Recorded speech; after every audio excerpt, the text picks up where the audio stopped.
Bueno, vamos a ver este contenido de química analítica, que es volumetría de precipitación. Vamos a ver la parte teórica, ¿sí? Vamos a ver qué es la constante del producto de solubilidad, KPS, la curva de precipitación y vamos a ver en esta oportunidad determinación de halogenuros y el método de Mohr, Vollard y Fajans. No va a ser la única clase de volumetría de precipitación, así que bueno, vamos a ir comenzando. En principio, ¿qué es un equilibrio de precipitación? Para eso primero tenemos que ver qué es una solución insaturada, una solución saturada y una solución sobresaturada. Entonces nosotros desde el punto de vista, una solución puede estar insaturada. ¿Qué significa que está insaturada? Significa que se puede seguir disolviendo solutos, ¿sí? Por ejemplo, yo puedo tener sulfato de potasio, entonces esto puede estar en solución de manera iónica, ¿sí? Más sulfato. Muy bien. ¿Y qué quiere decir que esté insaturado? Que esto todavía va a poder seguir disolviéndose. Bien, la solución puede estar saturada, es decir, que llego a un punto donde ya esto no se puede seguir disolviendo y por lo tanto, si agrego un poquito más de soluto, lo que va a suceder es que la solución va a estar sobresaturada y va a aparecer un cierto precipitado ya. Esto no va a estar en esta forma, sino también que va a encontrarse una parte sólida, ¿no? Por ejemplo, precipitado debajo del vaso de precipitado, ¿no? O en un Erlenmeyer. Bueno, en el recipiente que yo decida ponerlo. Bueno, entonces, esto desde el punto de vista de la disolución del soluto,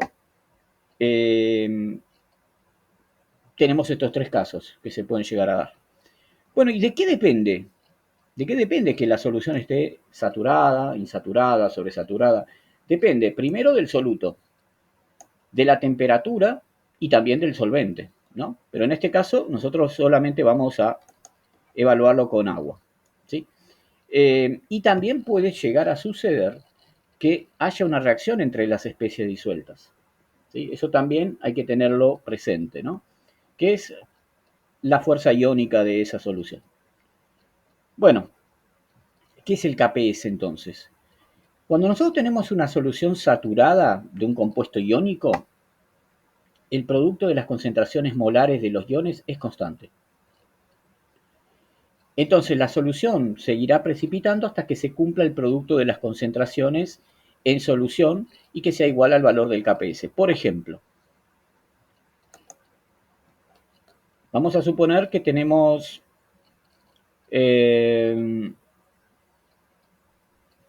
cloruro de plata, ¿sí? El cloruro de plata va a estar precipitado, ¿sí? Sólido, pero también se va a encontrar en equilibrio con sus iones. Plata más cloruro. Y nosotros llamamos KPS al producto de las concentraciones molares de los iones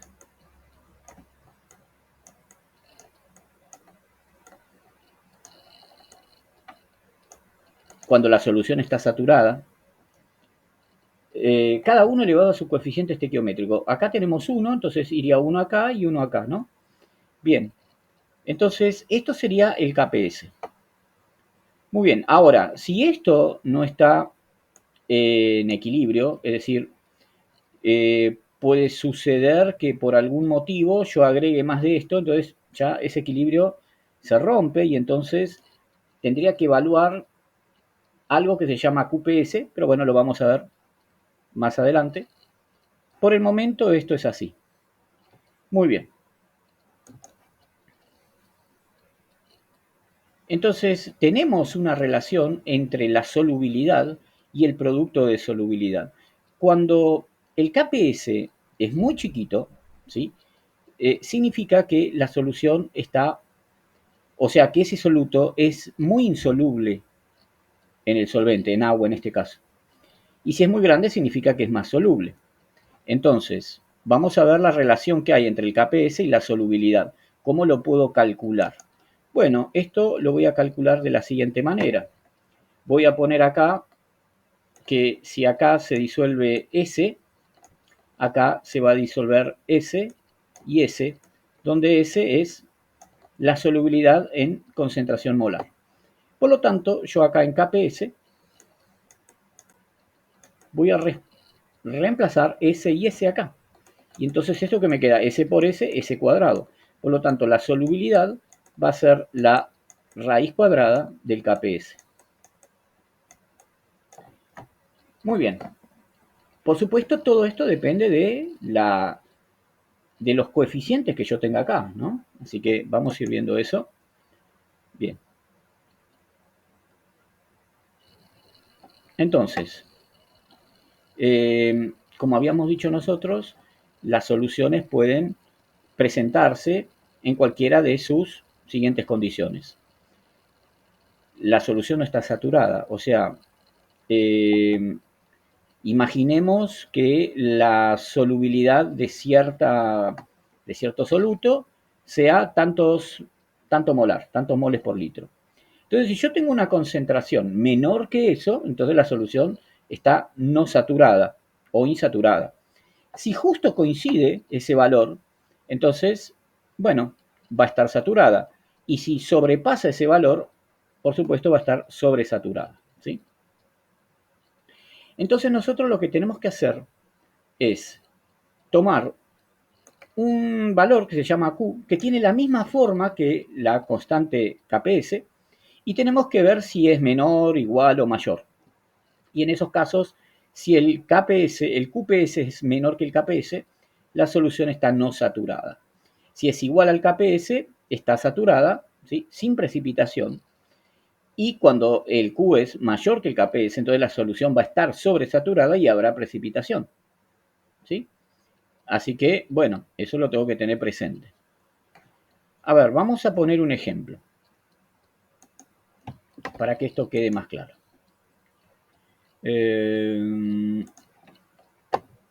Vamos a suponer que tenemos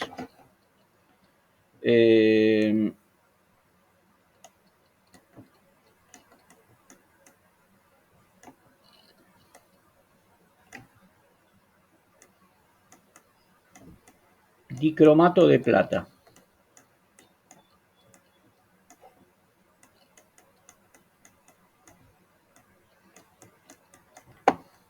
Entonces acá tengo dos cationes plata más un dicromato. Más un dicromato. Muy bien. El KPS para esto va a ser igual. KPS va a ser igual a plata al cuadrado, concentración molar al cuadrado, por la concentración molar de dicromato. Muy bien. Bien. Si yo quiero averiguar la solubilidad, acá pongo S, acá que aparece 2S y acá aparece S, ¿no? ¿Por qué? Porque tiene que ver con la cantidad de iones cuando esto se disocia. Entonces el KPS acá va a ser 2S, reemplazo acá 2S al cuadrado por S. Entonces, ¿qué me queda acá? Me queda que el KPS es igual a 4S cuadrado por S, o sea, 4S cubo. Por lo tanto, yo puedo despejar la solubilidad de acá y haciendo lo siguiente, KPS dividido 4, raíz cúbica, esto va a ser igual a la solubilidad de este soluto en moles por litro, ¿sí? De solución. Bueno, Ahora, si a mí me dicen que en cierto instante tengo cierta concentración de plata y cierta concentración de cromato, yo lo que tengo que hacer, si no me dicen que esto está en equilibrio, entonces yo tengo que sacar el QPS. El QPS tiene la misma forma que el KPS.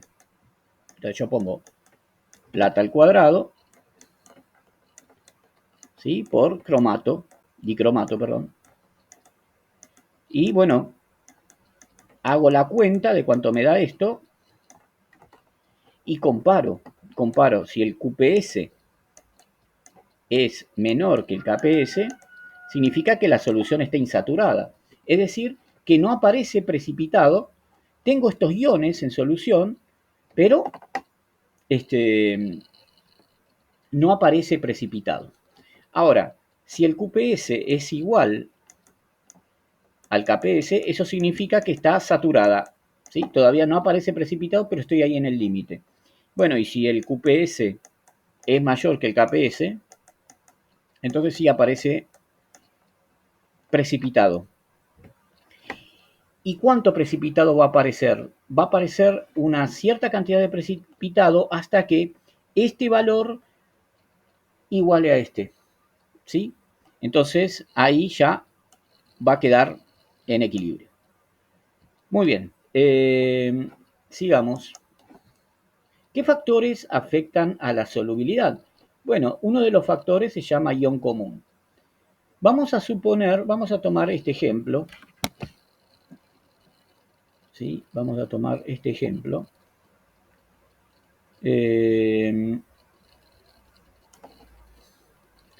Para que esto quede claro.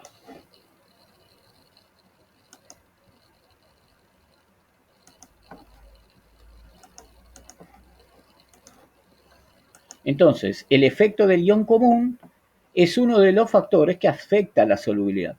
Vamos a suponer que yo tengo sulfato de bario en agua con esta concentración 0,01 molar. Entonces, bueno, yo sé que el sulfato de bario se disocia en sus iones bario más 2 más sulfato menos 2. No todo, no todo, solo una parte. ¿Cuánto?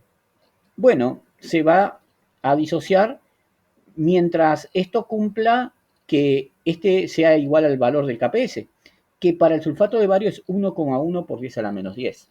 Es decir, que es un valor muy bajo. Quiere decir que esto es muy insoluble.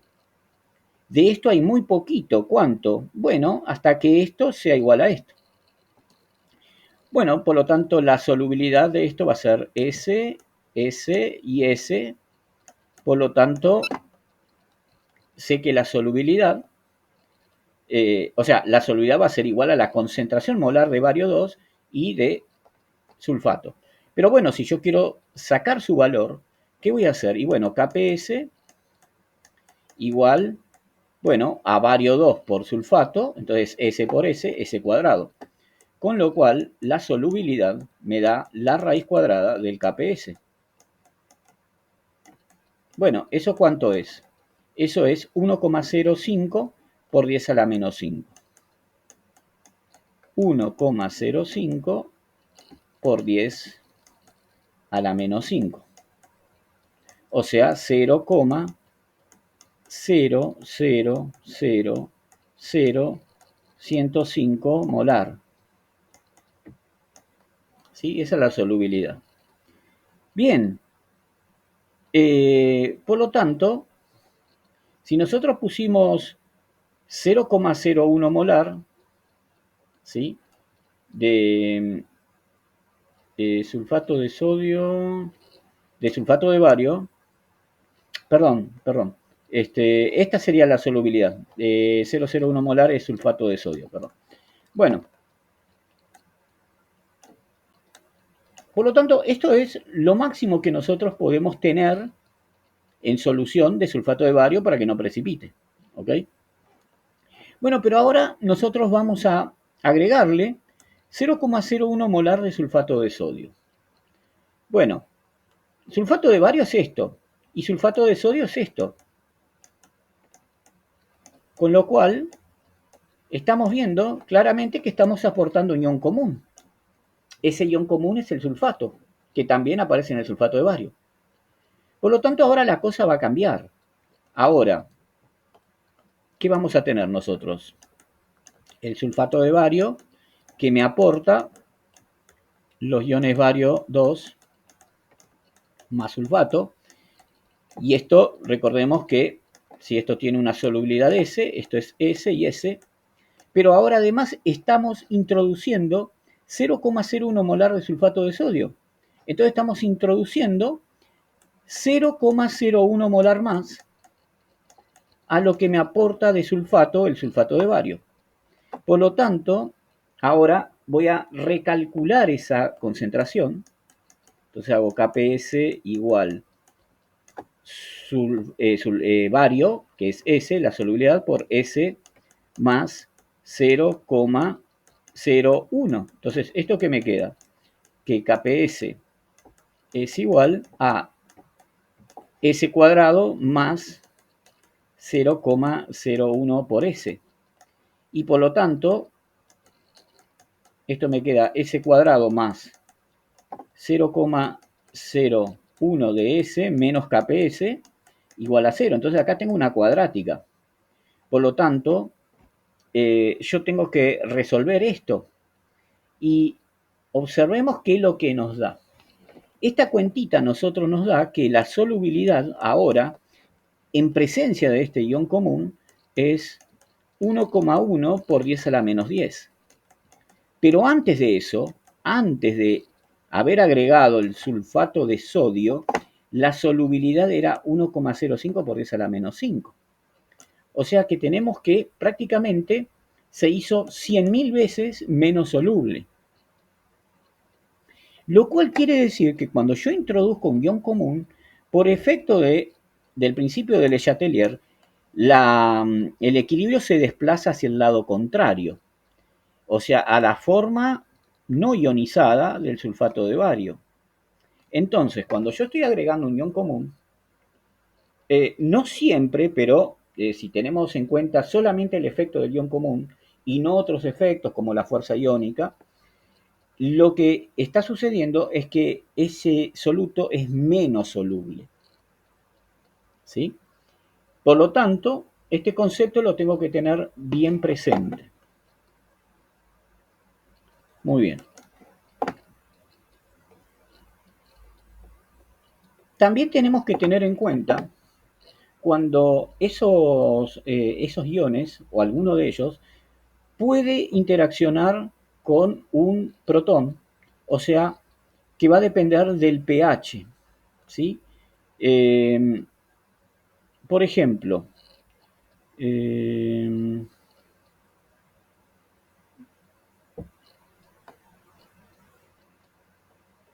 a ver cuál podemos poner. Sí, ya sé. Vamos a suponer, esto es el efecto del pH, ¿sí? Vamos a suponer que tenemos sulfuro de sodio. O, no, vamos a poner,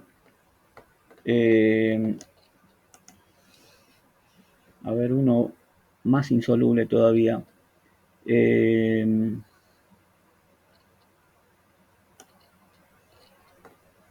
Sulfuro de bario.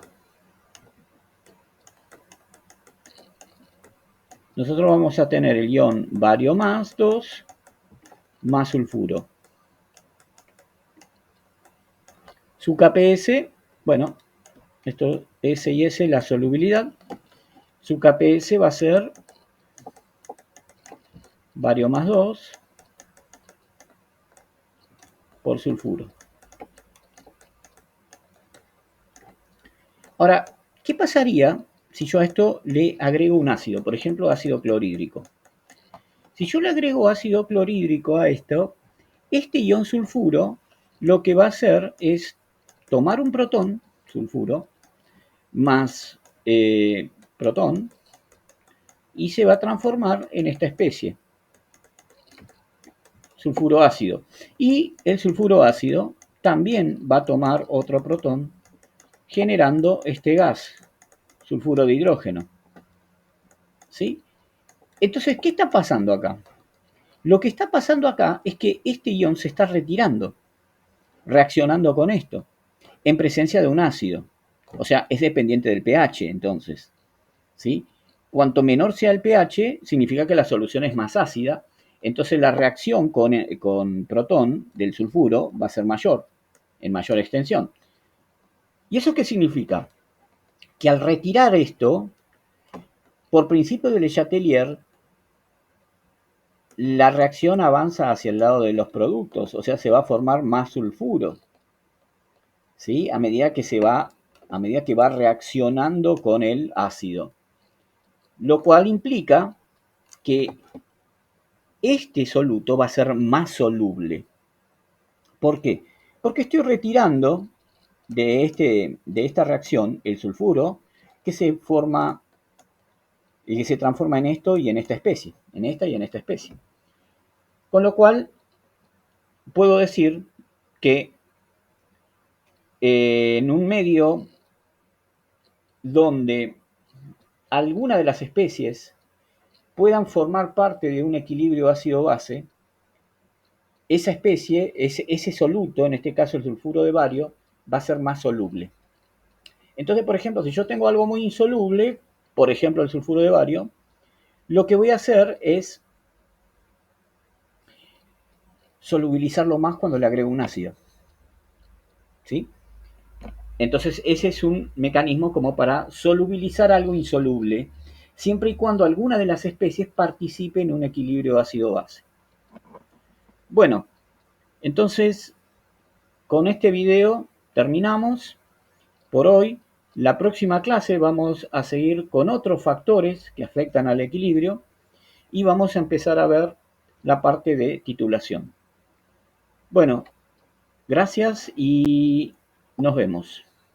Voy a dejar algunos ejercicios para que hagas, perdón, y bueno, nos vemos en la próxima. Gracias.